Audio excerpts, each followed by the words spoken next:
ఒక కార్ మొత్తం అమ్మాయిలు డిజైన్ చేస్తే ఎలా ఉంటుంది?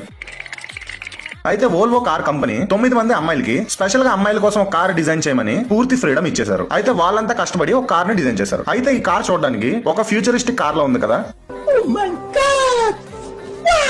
దీంట్లో ఫ్యూచర్స్ విన్నారంటే మీతో పాటు మీ కార్ మెకానిక్ కూడా షాక్ అవుతారు.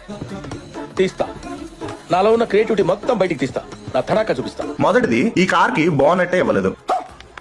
ఎందుకు అని అడిగితే కార్ ఇంజన్ రిపేర్ రెగ్యులర్ గా రాదు కదా, అప్పుడప్పుడు వచ్చేదానికి ఆ బోనెట్ తో పని ఉందని వాళ్ళు బోనెట్ పెట్టలేదు. గేర్స్ ఉండే చోట్ల నుంచి గేర్స్ తీసి కార్ హ్యాండిల్ కి పక్కన పెట్టేశారు. అండ్ ఇక్కడ ఇది ఎందుకు పెట్టలేదని అడిగితే అమ్మాయిలు అన్నాక మేకప్ కిట్స్ అన్ని వాడతారు కాబట్టి అవి పెట్టుకోవడానికి స్పేస్ కావాలని ఇక్కడ స్పేస్ ని క్లియర్ చేశామని చెప్పారు. ఇంకా హెడ్ రెస్ట్ ప్లేస్ లో మధ్యలో కొంచెం ప్లేస్ విడిచిపెట్టారు, అమ్మాయిలు పోనీటైల్ పెట్టుకోవడానికి ఈజీగా ఉంటుందని.